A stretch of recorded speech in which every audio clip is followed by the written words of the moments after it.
నమస్తే, welcome to our channel. నేను మీ సిరి. లోక్ సత్తా అధినేత జయప్రకాష్ నారాయణ గారు ఎన్డీఏ కూటమికి అయితే మద్దతు పలుకుతున్నారు. సో అసలు ఎందుకు తను మద్దతు పలికారు అనేది మనకు వివరించడానికి మనతో పాటు ఉన్నారు ప్రముఖ సీనియర్ జర్నలిస్ట్ జగదేవ్ గారు. నమస్కారం సార్. సార్, ఇప్పుడు చూస్తున్నట్టయితే లోక్ సత్తా అధినేత జయప్రకాష్ నారాయణ గారు అయితే కొన్ని వ్యాఖ్యలు చేశారు. ఆ ఎన్డీఏ కూటమికి తను మద్దతు పలుకుతున్నట్టు కూడా చెప్పారు. అసలు దీన్ని మనం ఎలా చూడాలంటారు?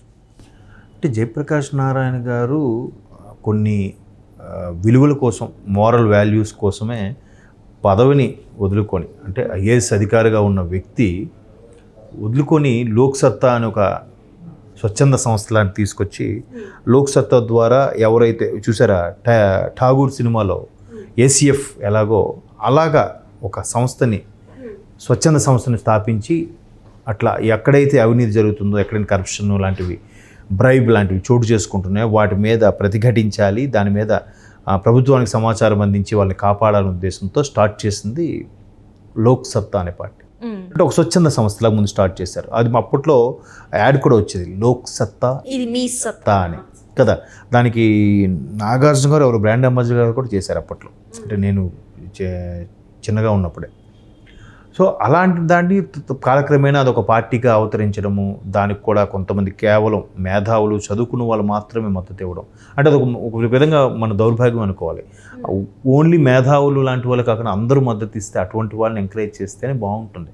చదువుకున్న వాళ్ళు రాజకీయాల్లోకి రావాలి అనే కాన్సెప్ట్ అప్పటి నుంచి తీసుకొచ్చింది. ఇప్పుడు మీరు ఒక మణిరత్నం సినిమా కూడా ఉంటుంది, అందులో యువ అనుకుంటా సినిమా పేరు. అందులో కూడా చదువుకున్న వాళ్ళు, పిహెచ్డీలు, పీజీలు, పోస్ట్ గ్రాడ్యుయేషన్లు, స్కాలర్స్, అటువంటి వాళ్ళు వస్తే బాగుంటుందని ఆ సినిమాలో కూడా చూపిస్తారు. క్లైమాక్స్లో నలుగురు విన్ అవుతారు, ఆ తర్వాత ఇంకా పరంపర కొనసాగుతున్నట్టు చూపిస్తారు. బట్ రియల్ లైఫ్లో జరగలేదు. లక్కీగా కూకట్పల్లి ప్రాంతానికి సంబంధించి వరకు, ఆ నియోజకవర్గం వరకు ఆయన గెలిచారు. ఒకే ఒక్కసారి అది కూడా గెలిచారు. తర్వాత ఆయన చాలా అవమానాలు కూడా పడ్డారు. అప్పుడు తెలంగాణ ఉద్యమం సరిగ్గా కీ రోల్ ఉన్నప్పుడు ఒక హరీష్ రావు గారి డ్రైవరు ఎవరో ఆయనకి కొట్టాడు కూడా తల మీద. అది లైవ్లో కూడా అప్పుడు వచ్చింది, పెద్ద ఇష్యూ అయింది. బట్ ఆయన కూడా దాన్ని అంటే ఇట్లాంటి ఉద్యమాలు తీసుకుంటూ పోతే ఏమవుతుంది, ముందు రాష్ట్ర ప్రజల ప్రయోజనాలు కాపాడుకోవాలి, అభివృద్ధి దిశగా వెళ్ళాలి. సంక్షేమ పథకాలు కాకుండా, సంక్షేమ పథకాలను ఎవరు వాళ్ళు దాన్ని ఏమంటారు, బతకడం నేర్పించేలాగా ఉండాలి పథకాలు. ఎప్పుడు కూడా సంక్షేమ పథకాలు వాళ్ళని బానిసలుగా చేసేలాగా ఉండాలి. అంటే తను ఒకనొక సందర్భంలో ఒక మీటింగ్లో తను చెప్పడం జరిగింది, అసలు అంటే రిజర్వేషన్స్ గురించి కూడా తను మాట్లాడడం జరిగింది, అండ్ ఈ కులాల గురించి మాట్లాడడం జరిగింది. తను చెప్పింది ఏంటంటే ఈ కులాలు రిజర్వేషన్లు కాదు, ఎట్లా బతకాలి, ఇలా రావాలి. మనిషికి ఎప్పుడైనా సరే ఒక లీడర్ అనేవాడు నలుగురు లీడర్ని తయారు చేసేలా ఉండాలి, కానీ లీడర్ వెనక తొత్తుల్లో ఫాలో అయ్యేవాళ్ళు, బానిసలా ఉండేవాళ్ళు కాకూడదు అనేది ఆయన కాన్సెప్ట్. ఆయన ఇప్పుడు అక్కడ మన ఎన్టీఆర్ లాంటి గారు మహానుభావుల దగ్గర కూడా ముఖ్యమంత్రిగా ఉన్నప్పుడు పనిచేసిన వ్యక్తి. ఆయన ముఖ్యమంత్రికి సెక్రటరీగా ఉండే, అంటే అంత సీనియర్స్తో చేసినప్పుడు ఆ అనుభవాలు ఎలా ఉంటాయి.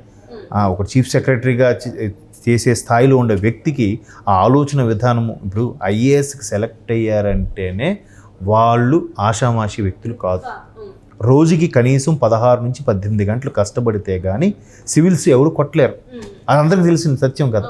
వాళ్ళకి ఎంత అవగాహన ఉంటుంది ఎన్ని విషయాలు తెలిసి ఉంటాయి మీద, అవే ప్రస్తుత పరిస్థితుల మీద, సమాజ పరిస్థితుల మీద, అన్నిటి మీద అవగాహన ఉన్నవాళ్ళు మాత్రమే ఆ ఎగ్జామ్కి ఎలిజిబుల్గా ఉండగలరు కదా. మరి అటువంటి వాళ్ళు నిజంగా సర్వీస్లోకి వస్తే ఎంత బాగా పనిచేస్తారు, అంత సిన్సియర్గా పనిచేసేవారు. సో అటువంటి పనిచేసిన వ్యక్తి కొన్ని రకాల పరిస్థితి లేదు. మరి చదువుకున్న వాళ్ళు, మేధావులు కూడా సొసైటీకి అవసరం. అందరూ చదువులు అనుకుని ఉద్యోగాలు, వ్యాపారాలు, విదేశాలకు వెళ్ళిపోతుంటే ఇక్కడెవరు, అందరూ పల్లకి దాన్ని బట్టి పల్లకి ఎక్కువ కూర్చుందాం అంటే పల్లకి మోసేవారు ఎవరు. సో మంచి వాళ్ళందరూ, మేధావులందరూ బయట దేశాలకు వెళ్ళిపోతున్నారు. ఖచ్చితంగా మనకి ఉండాలి అనే దాని కాన్సెప్ట్లో కొంతమందిని అవేర్నెస్ క్రియేట్ చేశాడు, వచ్చాడు ఆయన. కానీ ఫలితం లేకపోయింది. ఒక్కసారి గెలిగారు, అది కూడా కూకట్పల్లి రీజియన్లో. అప్పుడు కొన్ని వార్తలు ఏంటంటే కూకట్పల్లి రీజియన్లో ఆంధ్ర సెటిలర్స్ ఎక్కువగా ఉన్నారు, మేధావులు ఎక్కువగా ఉన్నారు. ఒక జేఎన్టీయూ లాంటి యూనివర్సిటీలు, కొన్ని కాలేజీలు ఉన్నాయి కాబట్టి ఈ మేధావు వర్గం ఉంది కాబట్టి ఆయన గౌరవంగా గెలిపించుకోగలిగారు, ఇంకెక్కడ గెలిపించుకోలేకపోయినారు. అలాగే జరిగింది. రాష్ట్ర వ్యాప్తంగా చాలా దగ్గరలో లోక్ సత్తా డిపాజిట్ కూడా కోల్పోయింది. చాలామంది మంచి వాళ్ళు, మేధావులు పోటీ చేస్తే. ఆ తర్వాత మీరు అన్నట్టు ఒక తమిళ సినిమా కూడా వచ్చింది, విజయ్ది, మీరు చూస్తే అందులో కూడా ఆయన అంతా ఎవరెవరు ఆ స్కూల్లో ఎవ్వరు పిల్లలు రాకపోయినా మాస్టర్ అందరికీ చెప్తాడు, సరే ఆయన తీసుకొచ్చి ఎమ్మెల్యేగా పెట్టండి. పలానా దగ్గర ఒక కలెక్టర్ రిటైర్ అయిపోయినా కూడా ఆయన ప్రజలకు ఏదో సేవ చేస్తాడు, ఆయన తీసుకొచ్చి పెట్టండి అని చెప్పి ఆ సినిమాలో ఏదో వచ్చింది సినిమా, విజయ్ సినిమా గుర్తు రావట్లేదు. అలా పెడితే ఆ సినిమా కాబట్టి అందరూ గెలిచారు. అక్కడ గెలుస్తారు, వాళ్ళందరూ కలిసి ఆ మేధావులందరూ కలిసి ఒక మంచి వ్యక్తిని అభ్యర్థిగా ఎన్నుకొని వాడిని ముఖ్యమంత్రి చేస్తారు.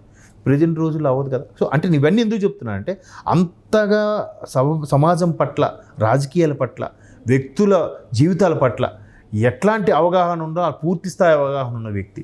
అటువంటి వ్యక్తి ప్రతీది కూడా కూలంకుషంగా దానికి అట్లా గ్రామ స్థాయి నుంచి కూడా పరిపాలన కావాలని చెప్పింది కూడా ఆయనే. సో అటువంటి వ్యక్తి ఈరోజు ఎన్డీఏ, ఒకప్పుడు జగన్మోహన్ రెడ్డికి కూడా పథకాలు బాగానే ఉన్నాయి, అభివృద్ధి కూడా చేస్తే బాగుంటుంది. ఇదే జగన్మోహన్ రెడ్డి గారు పొగిడారు కూడా, ఆయన పథకాల వరకు బాగుంది, జనరేట్ చేయడం ఎలాగా, ఎక్కడ మెచ్చుకున్నారంటే ఆయన ఈ వాలంటీర్ వ్యవస్థ ఉంది కదా, అది వాలంటీర్ వ్యవస్థని గ్రామ స్థాయి నుంచి పరిపాలన ఉండాలన్నారు. ఇప్పుడు ఫర్ ఎగ్జాంపుల్ మనకు ఆ స్ట్రీట్కి రోడ్డు కావాలి, రోడ్డు కావాలంటే ఆ రోడ్డు వార్డు మెంబర్కి ఎవరికో అధికారం ఇచ్చామనుకోండి ఫర్ ఎగ్జాంపుల్, మన కాళ్ళ పట్టుకుని అడగచ్చు కదా, మన వీధిలోనే ఉంటాడు, ఒరే బాబు నీకు రోడ్డు ఏమని చెప్పి ఎన్ని రోజులు అయింది, నువ్వేంటి నీ పరిస్థితి అంటే అప్పుడు ఏమవుతుంది, భయపడతారు, వెంటనే వేస్తాడు వాడు పని, వాడి చేతిలో పని కాబట్టి అవుతుంది. లేదు వార్డు మెంబర్కి చెప్పాలి, వాడు సర్పంచ్ చెప్పాలి, ఎంపీటీసీ చెప్పాలి, జడ్పీటీసీ చెప్పాలి, స్థానిక ఎమ్మెల్యేకి చెప్పాలి, అక్కడ నుంచి మంత్రికి చెప్పాలి, అక్కడ నుంచి ముఖ్యమంత్రికి చెప్పాలి, కలెక్టర్ గారు జీపీ, ఇవన్నీ ఎప్పుడు అవుతాయమ్మా? ఎట్లాంటి వ్యవస్థను కూడా తీసుకొస్తే బాగుంటుంది అని చెప్పిన కాన్సెప్ట్ కూడా ఆయనే. సో ఇప్పుడు ఇవన్నీ చూసిన తర్వాత ఆయనకు అర్థమైనట్టుంది, ఓహో ఇట్లా ఊరికే దోచుకోవడానికో పథకాలకు అని చెప్పి అట్లా చెప్పారు కాబట్టి ఎన్డీఏ కూటమికి సపోర్ట్ చేస్తున్నారు. ఎన్డీఏ కూటమికి సపోర్ట్ చేస్తున్నట్టు దాని అర్థం ఏంటి, వైసీపీ వద్దనే కదా. ఆయన అంత మేధావిగా ఆలోచించి చెప్తున్నాడంటే ఖచ్చితంగా మనం పూర్తిగా ఏకీభవించకపోయినా 70 to 80% మాత్రం ఏకీభవించాల్సిందే. అంటే ఇప్పుడు ఆయన ఎన్నో జనరేషన్స్ చూశాడు, ఎన్నో పరిస్థితులు చూశాడు, ఎంతోమంది పరిపాలన దక్షులను చూశాడు. ఇప్పుడు చంద్రబాబు నాయుడు గారిని చూశాడు, ఎన్టీఆర్ గారిని చూశాడు, తర్వాత అంతకుముందు ఉన్న వాళ్ళు కాంగ్రెస్ ముఖ్యమంత్రులను కూడా చూశాడు ఆయన. వాళ్ళ పరిపాలన ఇలా ఉంది, ఇలా చేస్తే ఇలా బాగుంటుంది.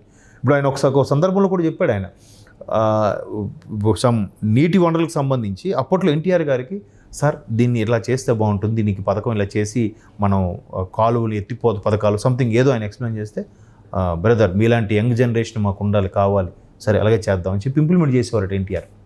అంటే ఆయన చెప్పడం, మాలాంటి ఈ యంగ్ జనరేషన్ ఐఏఎస్ ఆఫీసులు వచ్చినప్పుడు కూడా సజెస్ట్ చేస్తే అప్పుడు ముఖ్యమంత్రులు వినేవారు, ఇది ప్రజలకు ఉపయోగపడుతుంటే గో హెడ్ చేసేద్దామని. ఇప్పుడు అలా కాదు, అక్కడ రాజకీయ ప్రయోజనం ఉంటేనే నెక్స్ట్ ఆ నియోజకవర్గం మన పరిధిలోకి వస్తుందా, మనకు ఖచ్చితంగా ఓట్లు పడతాయంటేనే ఇంట్రెస్ట్ చూపిస్తున్నారు, సంతకం పెడుతున్నారంట, లేదంటే పెట్టట్లేదంట. అంటే నేను అనేది ఏంటి, ఇంత అవగాహన ఉన్న వ్యక్తి చెప్పాడంటే మనం గుడ్డిగా ఒక 70 to 80% వరకు వెళ్ళిపోవచ్చు ఆయన చెప్పిన దాన్ని వాస్తవమేనని. అంటే ఇక్కడ చూస్తుంటే ఇప్పుడు జయప్రకాష్ నారాయణ ఎవరైతే పర్సన్ ఉన్నారో ఆ సార్ పైన కూడా కులం రుద్దే ప్రయత్నాలు చేస్తున్నారు, కుల రాజకీయం చేసే ప్రయత్నాలు చేస్తున్నారు. ఎందుకంటే ఇప్పుడు తనే చెప్తున్నాడు, ఇప్పుడు దీనివల్ల నాకు కులం గురించి కూడా మాట్లాడే అవకాశం ఉంది, సామాజిక వర్గం వ్యతిరేకించేది ఉంది, దీనికోసం ఇట్లా చేస్తున్నా అని చెప్పేసి తనే చెప్తున్నాడు. అంటే అది అసలు ఇలా చూడాలి సార్, నాకు అర్థం కాదు. అది ఫిక్స్ అయిపోయారమ్మా, అది ఎస్పెషల్లీ అంటే మనకు సౌత్లో మరీ ఎక్కువ అనిపిస్తుంటుంది నాకు.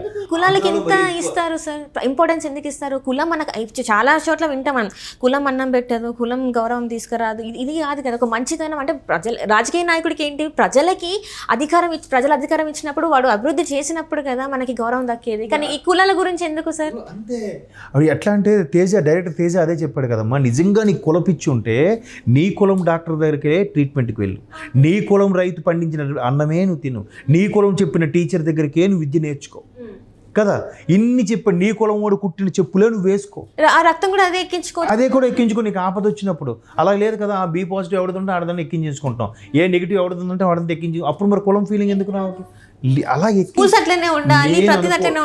నేను అనుకోవడం ఏంటంటే, కేవలం మీరు అబ్జర్వ్ చేయండి, ఎన్నికలు ఓట్లు ఈ నియమాలు ఉన్నప్పుడు మాత్రమే కులం ప్రస్తావన ఎక్కువ. పొరపాటున ఎవడైనా పొగిడానుక, వీడు ఆ కులం వాడరా అందుకే పొగుడుతున్నాడు, అక్కడ నిజమా కాదా అని స్ఫురణ కూడా ఎవ్వడికి ఆ స్పృహ ఉండట్లేదు, ఆ గుడ్డిగా బ్లైండ్గా బ్లండర్గా వెళ్ళిపోతున్నారు. వీడు ఆ కులమా అందుకేనరా ఆ కులం వాళ్ళకి ఇచ్చాడరా, వాళ్ళకి ఇస్తాడరా, అంటే వాళ్ళు ఒకటే అందుకే ఇచ్చేసుకున్నారని కూడా మాట్లాడుతున్నారు అంతే. మరి నువ్వు ఖండించవచ్చు కదా, నువ్వు అడగొచ్చు కదా, ఎవడు అడగడు. అందరూ 4 గోడల మధ్యన కూర్చొని మాట్లాడేవాళ్ళే, ఎవరు వచ్చి బయటకు వచ్చి ఫైట్ చేస్తారు? ఫైట్ చేస్తే ఆడి పరిస్థితి ఏంటి? వాడు వెనక ఎవరైనా అండగా నిలబడతారా? నిలబడరు. ఒక చావు జరిగినా కూడా దాన్ని కుల చావు చేస్తున్నారు. Yes, ఇన్ని exactly. చేస్తుంటే ప్రజల్లో ఎందుకు అవగాహన రాలేదంటారు? ఈ రోజుకి ఇలాంటి వ్యక్తి అందుకేనమ్మా నేనేం చెప్తున్నాను, ఎప్పుడైనా ఎక్కడైనా సరే మారాల్సింది ప్రజలే, నాయకులు కాదు, అధికారులు కాదు, ప్రజలే. ఇలాంటి పర్సన్ వచ్చి కూడా చెప్తూ ఉంటే మీటింగ్లు పెట్టి ప్రెస్ మీట్లు చెప్పి కులాలు కాదు, రిజర్వేషన్లు కాదు, అసలు ఏం జరుగుతుంది దేవుడు వచ్చి చెప్పినా ఇదేంటి దేవుడు నల్లగున్నాడు, ఇడు ఏ కులం కూడా అనే రోజులు వచ్చేసాయమ్మా. పొరపాటున శ్రీకృష్ణ భగవానుడు ప్రత్యక్షమయ్యాడనుకో, నీలమేఘశ్యాముడు కదా, ఆయన కొంచెం కలర్ తక్కువ ఉంటే ఈయన కలర్ తక్కువ ఉన్నాడంటే ఈయన నిమ్న వర్గాల వాడా అగ్రవర్ణాల వాడా అని ఆలోచించే రోజులు వచ్చేసాయి. ఇంక మనం ఏం చెప్తాం, అది ఎక్కిపోయింది నరాల్లో. కుల రాజకీయ ఇక్కడ రాష్ట్ర ప్రయోజనాలు కాకుండా కుల రాజకీయాలే జరుగుతున్నాయి అంట. ఎగ్జాక్ట్లీ. కాబట్టి జయప్రకాష్ నారాయణ